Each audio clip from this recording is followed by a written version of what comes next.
Loud and clear. Very good. So, good afternoon, I can say now, everyone. I see people walking past, so if anybody wants to come and listen to what the European Commission and what the EU member states are doing to bring the European single market closer to citizens and businesses, do feel free to take a sit down. You've been walking around all week, so I guess you're tired. So anybody who's walking past who wants to come and join us, feel free. We're very friendly, and we're going to have a nice presentation. So thank you all for joining us, and those who are watching online as well. We're going to present to you now an EU regulation and a technical system stemming from this regulation that are working to make the European single market more innovative, to foster mobility, and to basically, as the title says, bring the single market closer to citizens and businesses. And for the first part, I'm going to hand over to my lovely colleague, Charlotte Wolfson, who's going to walk us through the Single Digital Gateway and the Single Digital Gateway regulation. So Charlotte, please. Thank you, Thomas, and good morning, everyone. Very nice to see you here. So, the Single Digital Gateway, what is it and how does it help bringing the single market closer to citizens and businesses? It is a one-stop shop for citizens and businesses who want to live or do business in another EU member state. The SDG, as we call it, enables all users to find information about EU and national rules, procedures for complying with these rules, and EU and national assistance services that will help with problem solving.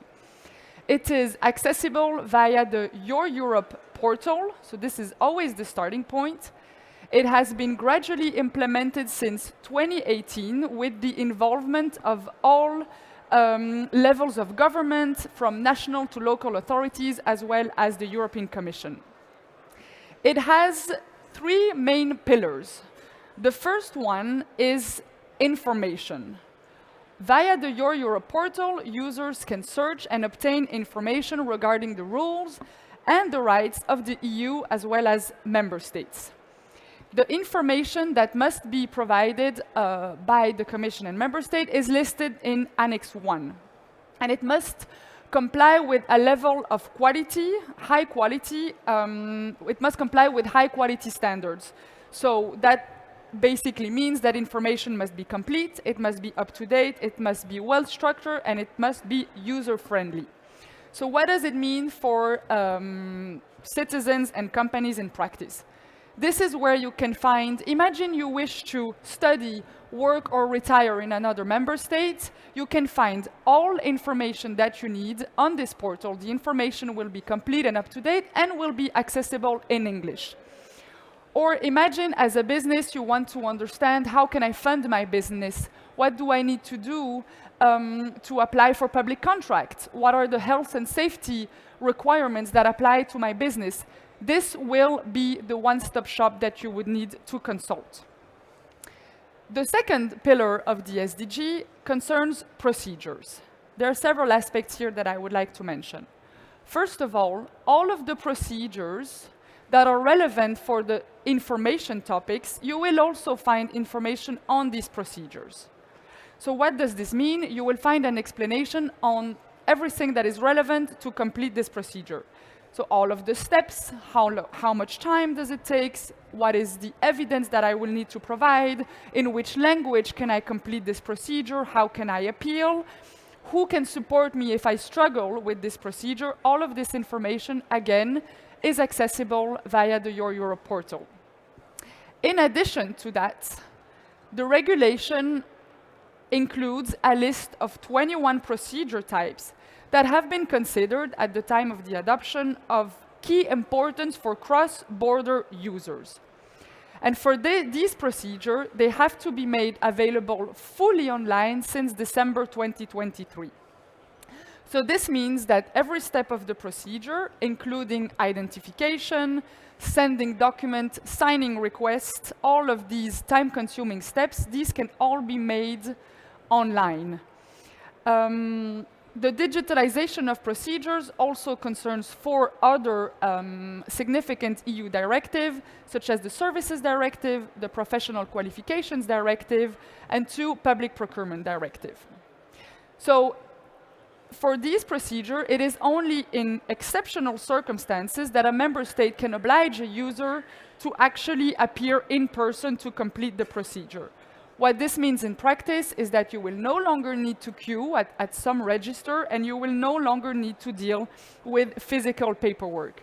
The overall aim being to save you time and indeed money. The regulation also foresees a system, an IT system that my colleague Thomas will present to you in more detail, which supports the implementation of these digital procedures. What does it do? It allows the automated and secure exchange of all of the evidence needed to complete these procedures. But this is only a teaser, and I will let Thomas go into all of the details of that system. The third pillar of the SDG concerns assistance services. Users here can contact all of these services when they come across a problem during their search for information, or if they struggle with a procedure. Again, all of the assistance services that are provided for in the gateway are subject to important quality requirements, just to ensure that you actually get what you need. What does it mean is that these services must provide precise information, they must include information about the time frame in which you will get support. All of this is foreseen in the regulation. So here you can find on the slide the list of the assistance services that you can access via the Your Europe portal. So you will have understood what does the single digital gateway aim for is to radically improve the European business environment and to help citizens exercise their fundamental rights. How? By cutting red tape, saving you time, and helping, most importantly, users, businesses, citizens, to understand their rights and indeed leverage all of the opportunities of the single market. Because it is only if you understand your right and you can easily exercise your rights that you will fully benefit from the single market. So the single digital gateway, we are proud to say, has had a promising start. In 2023, the Your Europe portal was the most visited Commission website with over 30 million visits overall. And when we take into account all of the linked national pages that provide information, we count over 100 million visits. So the website is used, but we need users to really make this a reflex to automatically go to Your Europe for whatever information they need, especially as the scope of the single digital gateway is only growing because it has been conceived as a horizontal instrument, meaning that we are constantly updating the list of topics and of procedures that need to comply with the requirements. To give you additional numbers, recent statistics have shown that on the business pages, only on the business pages of Your Europe, users have spent over 120,000 hours. If you convert this in legal cost, even by a conservative estimate, this represents savings of over 2.5 million euros. And this is only the start of it. So I'm going to stop here, and I will be standing here for any questions you may have. I also invite you to take a little sticker, to add it on your phone, on your computer, on your notepad, which holds the QR code to the Your Europe website, and to please always consider visiting the webpage for any information you may need. Here you go, Thomas. Thanks a lot, Charlotte.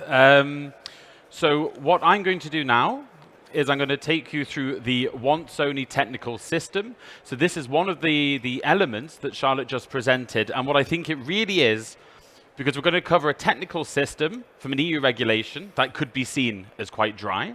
But what we're really talking about here is how the European Commission and EU member states are committed to making the single market as accessible to everyone as possible. So if we keep that in our mind, I think it's a very worthy goal that will generate lots of benefits. So I think, as you can probably tell from my accent, I'm originally from the UK, and I've therefore dealt with a fair few Eurosceptic arguments, basically saying that the EU is quite bureaucratic. But I think this is a massive misconception, because in the single market, we have one market and therefore one rule book for companies and citizens who want to be active in certain ways. It actually reduces the level of administration that would be the case if you didn't have a single market with a single rulebook. But there is still paperwork or digital paperwork, and this might come from EU regulations, this might come from national regulations. If you want to move to another country to study, to set up a business, whatever, you're going to face some paperwork. And what we really want to do is reduce this, right? So imagine you're basically, as a citizen or business, responsible for searching for the relevant data to complete cross-border procedures, to download these documents, to re-upload them, be sure which is an equivalent document. Is it the right document for the right procedure? You have to be the judge of this, and if you get it wrong, that could have a fiscal, you put time and potentially money into this.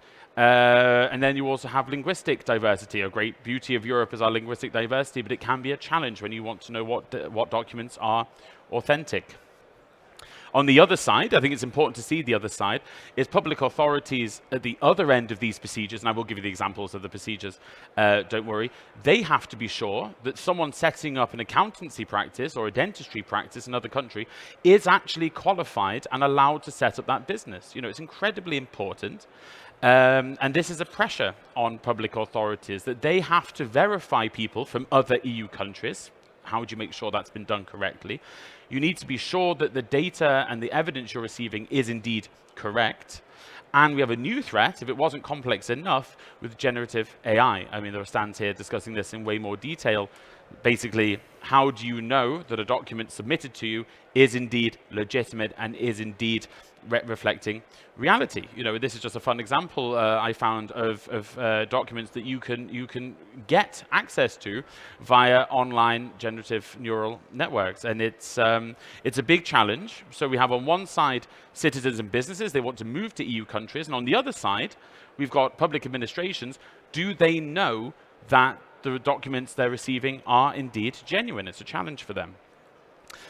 And this comes down to a really key point, that our economy and our society are built on authentic data, that you can trust the data that you're dealing with, that someone has the certification or has the right to be doing what they want to do, and that it's issued by trusted authorities.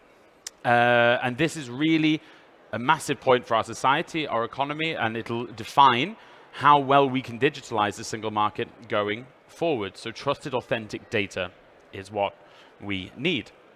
So mandated by the Single Digital Gateway regulation that Charlotte just went through, the once-only technical system is a technical system that basically allows authorities to easily access the secure and trusted data across borders.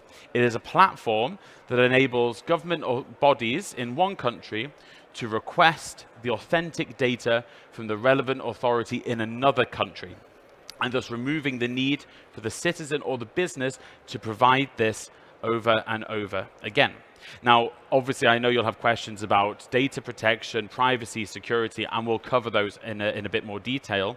And I think one thing that's really important to know, and Charlotte already mentioned it, is what's the scope of this system, right? Are your diplomas going to be flying around the internet everywhere? Absolutely not.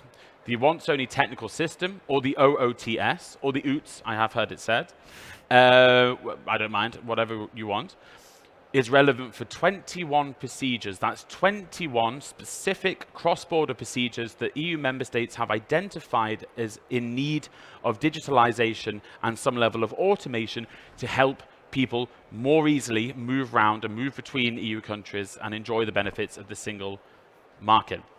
I cannot read that, to be fair. But these are the specific 21 procedures, and as you'll see, they relate to to life events in the areas of birth, moving abroad, retiring, working, and you can see that some of them have been selected as the first procedures that will use the once-only technical system. So applying for study financing in a third country, registering a motor vehicle in another country. Under starting and running and closing a business, we have number 16, notification of a business activity. That sounds quite innocuous, but that's actually huge. That's all the paperwork you need to do, or all the cross-border admin you need to do to register a new business, to prove that you can be doing that business, to maintain it, and to close it. So I think the really important thing to here is to understand is when we're talking about once only, that is the exchange of data and documents, we are talking about a specific scope. This can be increased, and Charlotte already said, but I think that's just something that's really important to be clear on. And as said, I think the key word for us is mobility, right? We're talking about increased mobility in the EU single market. So what does it mean? On one hand, it means you're reducing the amount of time and effort that a company or an individual has to put in to finding the right document, to uploading it, to downloading it, re-uploading it in the right portal. So you're saving people time and money. Again, what Charlotte explained in some detail is it's also a timely opportunity to digitalize key procedures and therefore streamline them. So the once-only technical system is an opportunity for us all to reflect on how are these procedures put together, how do they look, and how can we make them even more efficient. And another benefit is that you're moving, ideally, from sort of classical documents that we would recognize in the form of PDFs, you know, in sort of birth certificates and stuff, toward structured data sets that can be automatically translated. So certain diplomas or permits that you've received. And this obviously really helps the administrations concerned be aware what the claims are of a citizen or business in terms of what they want to do. So if you want to set up a business in a country, are you qualified to do that? It helps people be sure, it increases the level of certainty and security that we have in the single market. So this was a very kind of slapdash attempt to render what does it look like when you're doing a cross-border procedure. So we have the lovely nice round number of 10, which has also looked nice on the slide. But basically you need to find the procedure in a country. And again, Your Europe is really the platform that the Commission is putting forward to the member states to help people find these procedures, because we all, I'm sure, have experience of doing it before these kind of websites where you don't even know where to start. There's no sort of massive time saving there from you once only. You still have to find the procedure. But then you have to figure out which evidence you need to provide. What is going to be asked of you? What is the equivalent? So if it's a diploma, how do you know it's the equivalent diploma, or a certification, even a better example? Who is the provider of the evidence you need? You need to authenticate yourself to that provider to get the authentic data, so a certification. You need to download this evidence. You need to go back to the procedure portal in question. You need to authenticate to that portal. You have to upload the evidence, and you finalize the procedure. It's a lot of work, and depending on what the procedure is, it can really be a costly and time-consuming business and can put people off or even block people from being mobile in the single market. This, with a nice round figure of 6, is the basically an idea of the user journey with the once-only technical system. So you still have to find the procedure, but again, we have Your Europe, which really facilitates this because you have all this information on one side. You authenticate. You request the evidence exchange. I put the exclamation mark there because this is a really important point. For the once-only technical system to exchange the data, you have to request actively that this is done. It is not done automatically. It's not something you opt out of. It's something you have to choose. You have to select, and the member states right now are developing prototypes on how will this look, how exactly will the buttons appear on the website. But you have to say, I want this to be done. I want my data to be exchanged between the competent authorities. I think it's a really, really important point as concerns data protection and security. You then authenticate on the provider side. That means in the same web page, you're doing all your authentication. You're not authenticating yourself using your electronic ID to authenticate yourself on different web pages of different sites. So again, it's making the overall experience of doing cross-border administration easier. Then you preview and confirm. And this is another really important point that in the regulation, or the implementing regulation that stems from the SDG, from the regulation that sets out how the once-only technical system must be built, a user must be able to preview the kind of data that will be exchanged. If the data is not available, then you have an error message and the system can't be used. You have to see what data is it going to exchange. So you're not sat there wondering, well, what on earth has been sent from a population register in Spain to a vehicle registration authority in Poland. You see what kind of data it is. And this is, again, another really important element of the system. And then you finalize the procedure. In addition to that, and not to get too technical, We have the common services, right? This is basically part of the IT infrastructure of the system. But what this means is that the once-only technical system has a catalog of all the organizations, basically the public authorities, that exchange data through the once-only technical system and the kinds of data they have. It's not the actual data of individuals, it's the kind of data that can be exchanged. So this is how also a user can be sure that the relevant data and the relevant organizations are covered by the once-only technical system. So I think that's also a point worth keeping in mind, and it's to really reinforce that people can have trust in the service. Don't panic. I'm not going to go through the architecture of the system, but I just thought it might be handy in case we have questions on it in the Q&A. But this is the sort of architecture of the system. I actually can't see how I'm doing for time, so I'm just going to keep talking till someone shuts me up. But I have two or three more slides. Another really interesting point here is what the once-only technical system is its infrastructure, right? That means it can also be used for more things, or in the context of more things. So one example here is cross-border authentication. Now, that's a whole different presentation, but through EIDAS, basically, which is itself a regulation, EU citizens can authenticate themselves using their electronic ID in another EU country. So basically, I have an electronic Belgian identity, and I can use that to authenticate myself to systems in Germany. The once-only technical system reuses this architecture, right? So it's built strategically aligned with other major cross-border architecture. New and other cross-border digital programs or projects, so the example here, the EU Digital Identity Wallet, can use the same secure message exchange channels as the once-only technical system to speed their rollout. So you can also facilitate other programs that are going forward.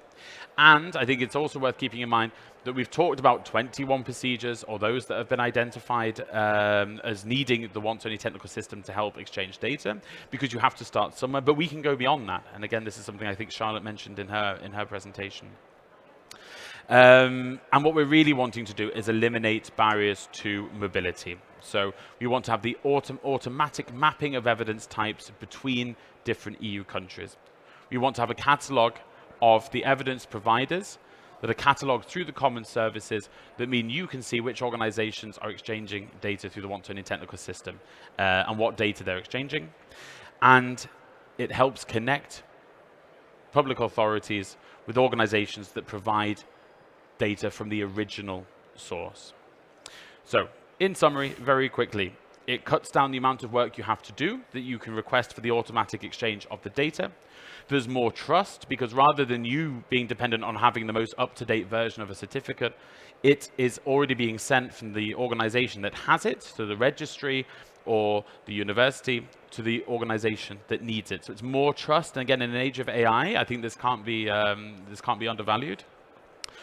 Linked to that, you're receiving always the latest version of the evidence. I have personal life experience where I've had a document I needed to send, but even though the document is like very old, the organization in question needs a version that's more up to date. And you can circumvent problems like this through having data going straight from one body to another. I mentioned standardized versus non-standardized data, so we can also allow for the automatic translation of certain documents and information, which is a big help if you want to get people moving around the European single market with 24 official languages plus regional languages. And it also creates a government-to-government data space. And basically this links with the European strategy of getting the most amount of value we can out of the data that we generate. So we are really leveraging on the exchange of data to increase mobility. And again, Charlotte gave ideas of how much savings we can make, plus how much more our economy grows when people can move around and do businesses and live in other countries that they want to. Okay, so I tried to make that as less boring as possible. If you want to have a chat with me or Charlotte, indeed, feel free. I'm going to say another word. Oh yeah, please. Yeah. Just to close the loop between these two presentations, I'm just going to give you a very simple example of how this all fits together. So imagine I am Danish, I live currently in Belgium, and I want to apply for admission to a university in Italy. How do I go about this? Just figuring out the information would in itself maybe block certain people for even imagining doing this. So I go on Your Europe. it's a very user-friendly website. I am a citizen, I come from this country, I'm looking for information on university, on studying. Okay, I want to study in Italy. Then it will produce web pages. These are only web pages that are notified by member states. So it's not it's not Google. It's going to only produce results from reliable sources. So then I find the web page of the university. Thank God, it's in English. Great. Then I look for all the information. I have a link to access the procedure. Great. Don't even have to think about this. I click. Okay, what are the documents I will need to produce to apply for admission? I will need, I'm saying this on top of my head, I may need my birth certificate, Yep, sure. I may need proof of my current residence, and I may need my bachelor's degree to apply for a master's degree. Oh, how am I going to get these documents? I'm going to have to go to the municipality, I may need to go to the Danish embassy. This is already causing me a headache. Oh no, I can actually request a system that's going to propose to exchange these evidences. Okay, I can even preview them. Yes, this is me, indeed. This is my birth certificate, this is my current address, and this is my diploma. Perfect. Click, it is sent. Sent to the university. On that basis, I finalize the procedure. I get confirmation that the procedure is complete. And I'm done. And I haven't even left my seat.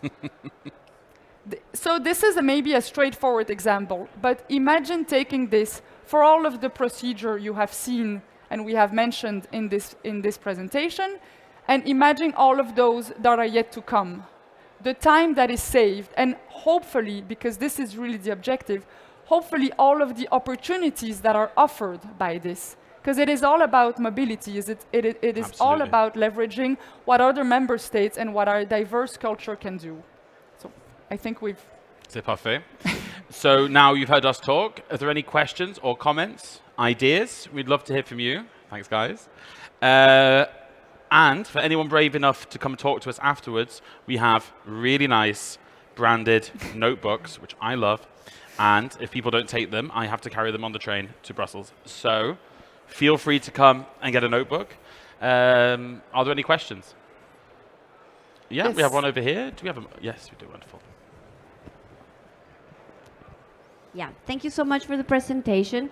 I don't know if this goes beyond the scope, maybe, but I was wondering for the case of citizens from outside the European Union, like all the skilled workers that are coming to Germany at the moment. In my specific case, for example, I come from Ecuador. I've been living here for a few years now, and I would like to go and live abroad. Does that apply to me? I have a master's degree from Germany already. Would that be accessible to me as well, the platform? That would be the first question.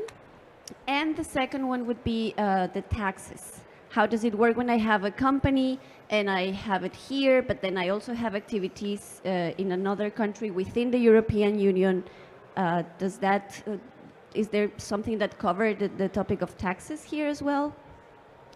So if I can just say on the first question. So thank you very much for the questions. So the first, I mean, in terms of authenticating yourself and being able to use the public services, indeed, it's about residency in the EU ultimately. So if you're registered, then you're beginning to have the capacity to use the services as you do as someone living as a registered person in the European Union.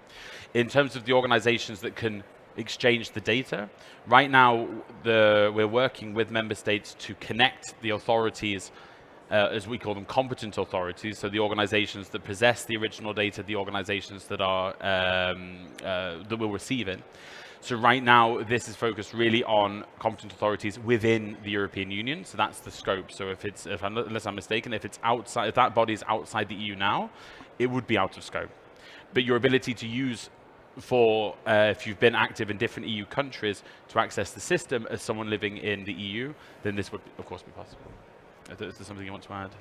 I don't think I have much to add, but just for some of the examples you mentioned, such as working in another EU country, finding information on skilled worker, this is typically information you will be able to access on your Europe in English, regardless of the member state you're interested in.